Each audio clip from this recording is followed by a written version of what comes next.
Oh shit, Chronicles. Here we go. So, Yeah, go so ahead. What's up, look, bro? so look. Yeah, I got off early this morning, right? Super early, yeah, right? uh, I get yeah. home and Uh, somebody parked on the side of the alley, blocking the goddamn carport for me to park.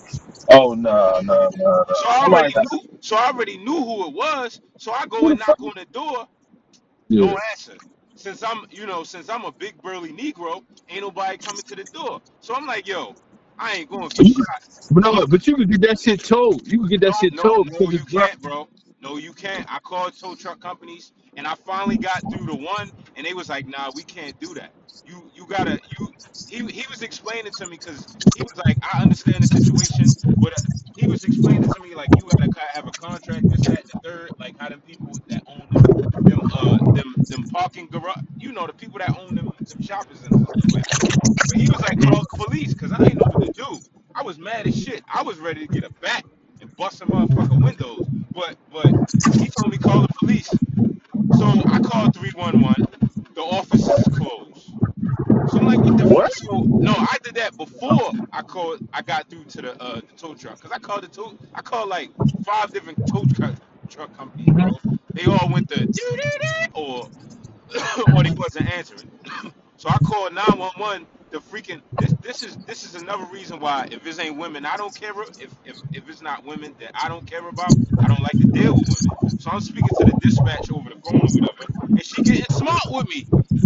I'm like, Damn, I'm in the back of 1410, damn. and she like, oh, is that what an emergency is? I'm like, ma'am, it's not really emergency, but I understand that. But I'm like, ma'am, I'm in the back of, yeah, I'm like, I'm in the back of, and I said where, they was blocking the car at, because it's in the back of 1410, and the other address, across the street. So she said, oh, that's not what you said.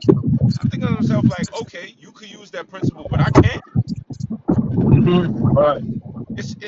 It's a freaking alley. Like, come on, it's in the back of both addresses. So, would you like a call? I'm like, sure. So I'm like, all right, I waited for like 20 minutes. I'm like, bro, they not coming. So guess what I did? I parked my car in the back of that car. Listen, y'all gonna be blocked in the day.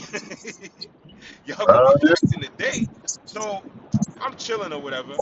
So finally, they come, knock on the door. They knocked on my door first, which I don't understand why. But you know, it was a big burly Negro. It was just the Yeah. difference between him and me. Actually, he was bigger than me. He was just a big burly Negro in a vest that had police on it.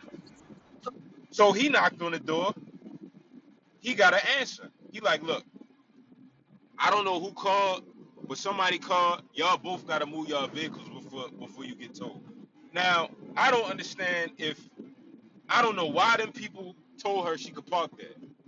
Or they probably told her she couldn't, and she probably parked fucking there anyway because these motherfuckers do what the fuck they want to do. You know what I mean? You know, until somebody put hands on them, and then they be crying about, oh, that's a man, that's this.